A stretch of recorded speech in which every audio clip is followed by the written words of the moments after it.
Este é um assunto que eu deveria ter mencionado ontem, na verdade, quando eu fiz um vídeo aqui sobre o cristianismo e as religiões, né? Sobre como esses cristãos aí são, na verdade, pseudo-cristãos no Brasil, né? Pessoas que odeiam o próximo, que desprezam o próximo e que muitas vezes incitam até a violência. E esse é o tema de hoje, né? Eu sei que a notícia é mais ou menos velha, né? Porque a gente está num tempo onde tudo é tão rápido que notícia de sexta-feira já é notícia velha. Mas sexta-feira começou a ser vinculado um vídeo do ex-deputado Roberto Jefferson, que virou bolsonarista, né? Que virou um apoiador também radical do Bolsonaro, e nesse vídeo, que eu nem sequer posso colocar aqui, que esse vídeo vai estar bloqueado no Twitter também, nesse vídeo você tem lá o Roberto Jefferson com uma mesa e várias armas na mesa. Então ele tem lá uma pistola, uma pistola falsa, né, mas tem uma pistola, tem um taco de beisebol, tem um cabo de enxada, tem um chicote, tem um spray lá de barata, né, um spray de insetos, mas que ele fala que é um spray de pimenta. E daí ele fala sobre a ordem, né, sobre a decisão de fechar cultos, né, fechar templos no Brasil para que os fiéis não se aglomerem. O que é uma decisão totalmente racional, dada a circunstância, a gente está no meio da pandemia, né? Não se esqueçam disso, no meio da pandemia, qualquer espaço de aglomeração vai se tornar espaço de contágio. Inclusive, só para fazer um adendo aqui, eu mencionei dias atrás sobre um teste que fizeram em Barcelona com um show com 5.000 pessoas, e parece que tinha pessoa contaminada no meio lá e a gente vai esperar para ver o resultado disso. Mas, de qualquer maneira, qualquer espaço de aglomeração é um espaço potencial de propagação do coronavírus.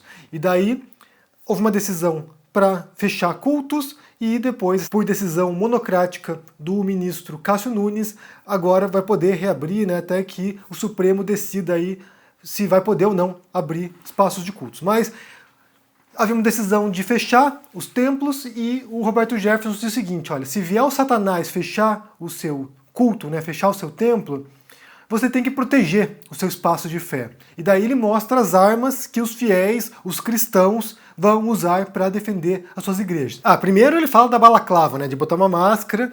O cristão, o evangélico, vai pôr uma máscara para ocultar sua identidade e depois, armado, descer porrada, violência contra qualquer um, né, um fiscal da prefeitura, por exemplo, qualquer um que, segundo Roberto Jefferson, seria o Satanás para fechar o culto. E daí, como se isso já não fosse grave o suficiente, como se já não fosse sério o suficiente, né, de você ter um ex-deputado, um político brasileiro defendendo a violência contra agentes da prefeitura, por exemplo, em seguida esse vídeo é retuitado pelo Silas Malafaia, pelo pastor Silas Malafaia. E daí ele põe o seguinte aqui, né?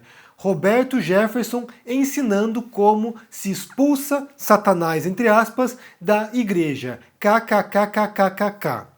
E daí você tem um pastor rindo da apologia à violência e, de certo modo, coadunando também, né, de certo modo, compactuando com isso e passando adiante a mensagem. Olha só, se vier alguém aqui fechar o seu culto, saiba como proceder, saiba como se defender. E isso só pode ser uma demonstração da insanidade que se tornou o Brasil, né, da barbárie que virou a sociedade brasileira, porque simplesmente você ter pastores rindo e compactuando com a violência contra qualquer um que viesse fechar uma igreja por causa da pandemia, isso simplesmente é, para mim, inconcebível. E aqui a gente volta, como eu disse ontem, nessa noção, né, desses cristãos que estão totalmente longe de serem cristãos, né, porque você tem uma figura como Jesus que pregava a não violência, que pregava o sacrifício. E se você pensar nos primeiros cristãos, né, os cristãos primitivos, que eram perseguidos pelo Império Romano, eram pessoas que iam cantando para o sacrifício nas arenas romanas. Eram pessoas que se sacrificavam pela fé. E agora o que você tem é justamente o contrário, pessoas que estão dispostas à violência religiosa por causa da fé.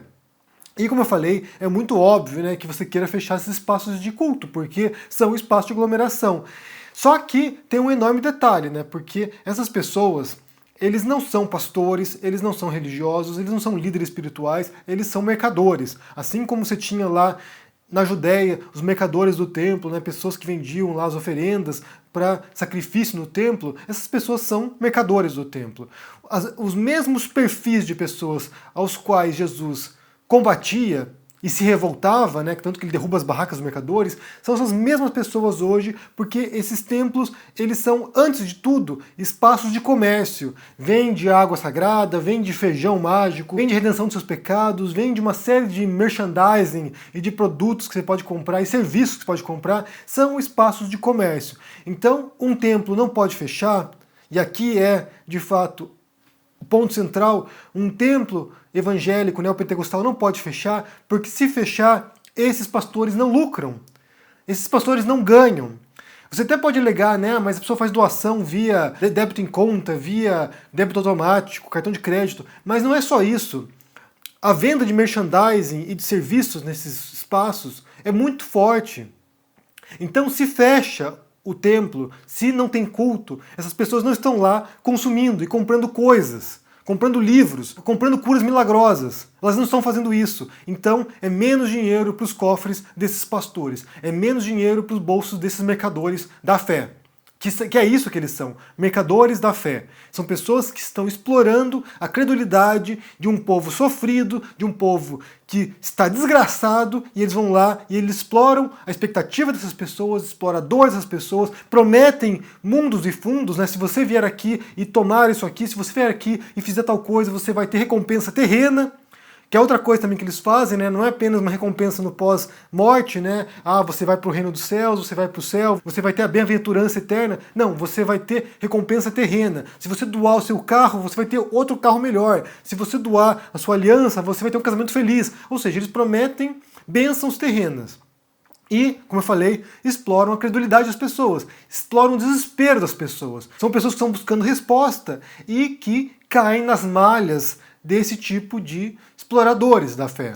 E daí outra coisa que acontece é que, como você tem essas vertentes religiosas agora, que se tornaram potências não apenas religiosas, né? Tem igreja em todo canto, em toda esquina tem uma igreja, se tornaram potências religiosas, mas também se tornaram potências políticas. Então, esses mesmos grupos podem fazer pressão agora no Congresso, podem fazer pressão também para os prefeitos e governadores e, assim como outros comerciantes, tentar evitar o fechamento desses espaços. Então, a gente fala aqui de uma manobra que visa basicamente o lucro dessas pessoas. E eu já mencionei, numa outra circunstância também, como é importante o modo como eles operam, né, o método como eles operam, que é uma lavagem cerebral constante, como é importante manter esse jugo sobre os fiéis. Se por acaso o fiel vai e uma semana não tem culto, outra semana não tem culto, outra semana não tem culto, depois de um mês sem frequentar o culto, talvez aquele fiel comece a pôr a mão na consciência e falar: gente, eu estava frequentando o local de exploração, eu estava sendo enganado. Mas se ele está constantemente naquele espaço, aprisionado, naquela armadilha, ele não consegue enxergar a saída. Então é preciso lucrar em cima dessas pessoas e manter constantemente essas pessoas a rédeas curtas para que elas continuem voltando na igreja. Se elas começarem a pensar por conta própria, aí pode ter o risco de perder esse fiel debandar, né? A ovelha desgarrada, a ovelha que passou a pensar criticamente e se afastou daquele bando de lavagem cerebral. Então, é basicamente um esforço de controle.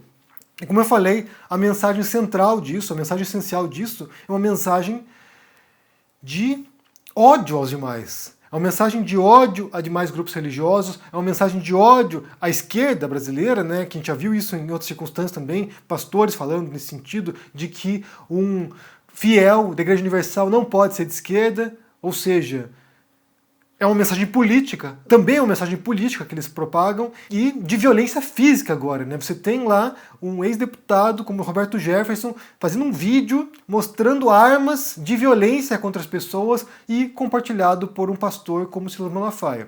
Então, é o mundo paralelo que o Brasil entrou, né? Uma realidade paralela e eu insisto, gente, que muita gente fala assim: não, mas a história da religião cristã é uma história de violência, é uma história de perseguição, você pensa nas cruzadas, na Inquisição. De fato, a história do cristianismo é uma história de muito derramamento de sangue, de muita violência. Mas a mensagem original, a mensagem central não deveria ser essa. Não é essa, não deveria ser essa. E os exemplos dados pelas primeiras comunidades cristãs não é esse.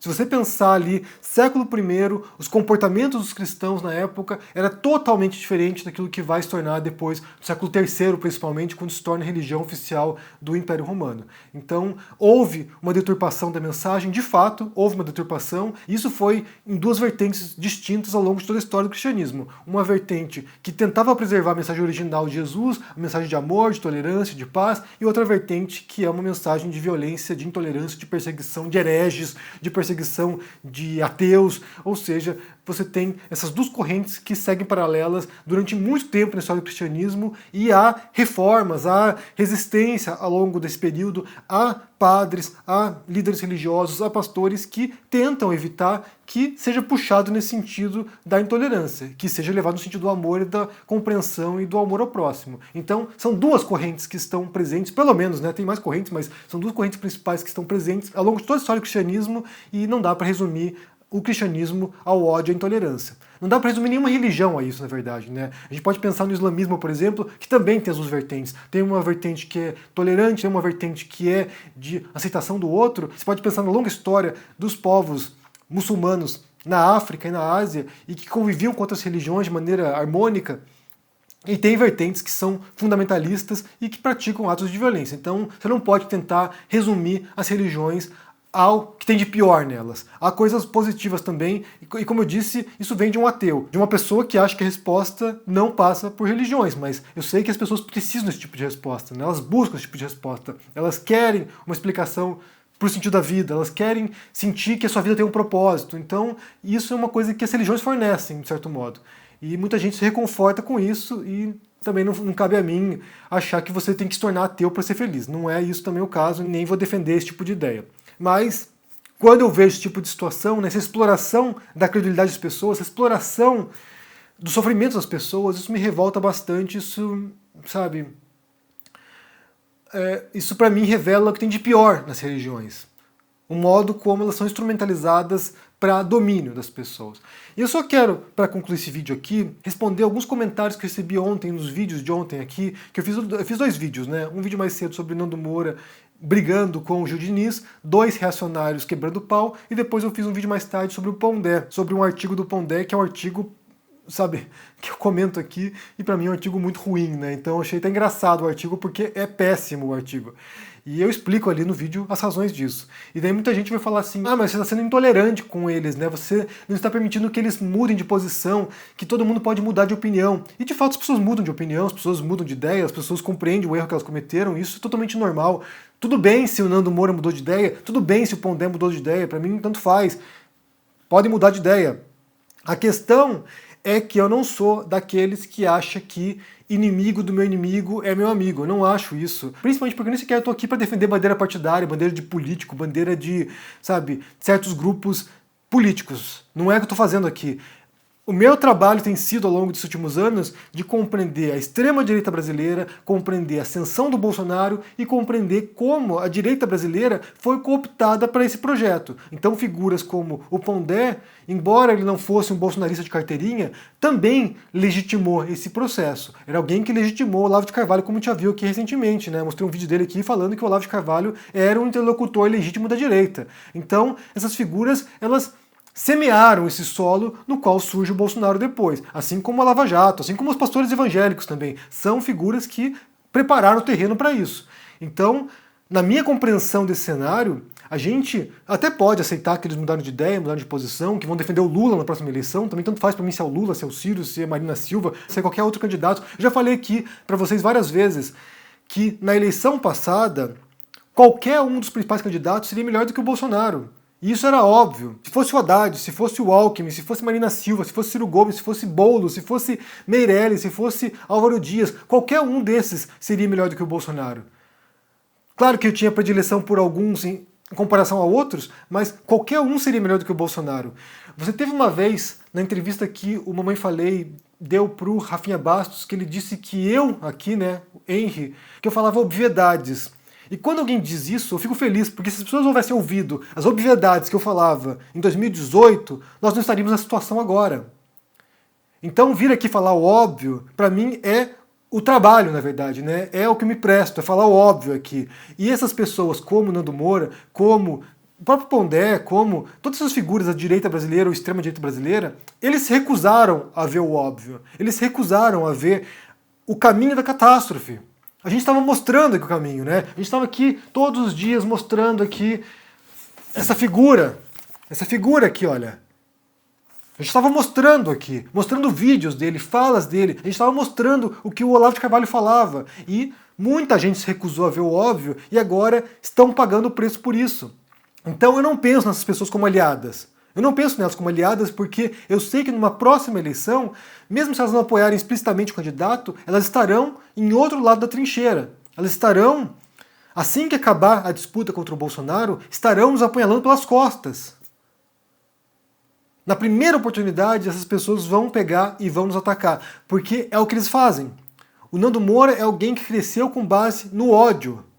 A gente fala de cristãos aqui, né? A gente fala dessa violência dos cristãos. O Nando Moura cresceu insultando, atacando e difamando pessoas na internet. Foi o que ele fez. Tanto que foi processado inúmeras vezes. E perdeu vários dos processos também. Então, a gente fala de pessoas como Olavo de Carvalho que crescem e que prosperaram através do ódio, canalizando o ódio das pessoas, os cristãos que canalizam o ódio. E aqui eu falei, né? Duas vertentes cristãs. Uma vertente de tolerância, de paz, de aceitação do outro, de respeito ao outro, e outra vertente que se diz cristã e que segue no ódio, que segue na intolerância e na perseguição dos demais. O que eles fazem agora, na verdade, é canalizar esse ódio não para a esquerda, porque a esquerda no debate político agora é muito pequena, mas canaliza esse ódio para o Bolsonaro.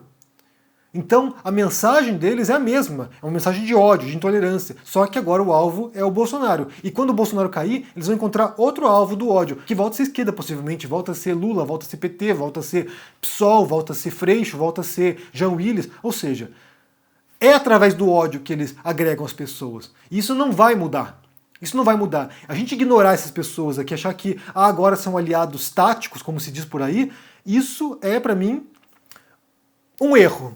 É desprezar o histórico dessas pessoas. Elas podem ter mudado de ideia em relação ao Bolsonaro, mas certamente não mudaram de ideia em relação aos demais tópicos, em relação aos demais temas sociais, em relação às demais visões que eles têm sobre os seus adversários ou aquilo que eles entendem como inimigos políticos. É muito conveniente ser antibolsonarista em 2021, depois de tanta tragédia, depois de tantas mortes. É conveniente. Só que essas mesmas pessoas participarão de outras forças canalizando as mesmas energias negativas para eleger um outro candidato depois. Então, eu não caio nessa ladainha, né, nessa história de eles mudaram. Eles mudaram a posição em relação ao Bolsonaro, mas em relação a todos os demais tópicos, a posição é idêntica. E só não vê quem não quer, obviamente, né? Mas eu quero saber o que vocês pensam, primeiro, sobre essa história do Roberto Jefferson mostrando armas para atacar quem quiser fechar os templos e os cultos no Brasil, e depois retuitado pelo Silas Malafaia, por um pastor evangélico. O que você pensa disso, dessa mensagem de ódio que perpassa certos grupos religiosos cristãos, o que é uma imensa contradição em relação à mensagem de Jesus, né? É o oposto do que dizia Jesus, e também sobre essa mudança de postura de ex-bolsonaristas, né? Se a gente tem que acolher essas pessoas agora. Vem aqui, senta no colinho aqui, olha só, se arrependeu de votar no Bolsonaro, vem aqui, senta no colinho. Eu acho um erro, na verdade. Eu acho um erro porque essas pessoas, como eu disse, vão apunhalar os outros nas costas na primeira oportunidade que surgir. Me diga o que vocês pensam aí no comentário, deixe joinha, se inscreva aqui no canal, se torne um membro ou um apoiador para dar uma força, se torne um aluno do ICL. Estamos com um curso lá de escrita narrativas agora para quem deseja aprender a escrever um livro, se tornar um escritor, e confira o meu livro sobre o Bolsonaro, entre vários outros livros que estão na promoção agora na feira da Unesp. Eu vou para vocês aqui o link para vocês comprarem esse livro com desconto, 50% de desconto, esse e todos os demais livros, incluindo também de Jesus aqui, sobre Jesus histórico e a mensagem de amor e tolerância de Jesus, essa figura central da civilização ocidental e que é usada para ódio para essas pessoas. Um abração para vocês, se cuidem por aí e até mais. Tchau!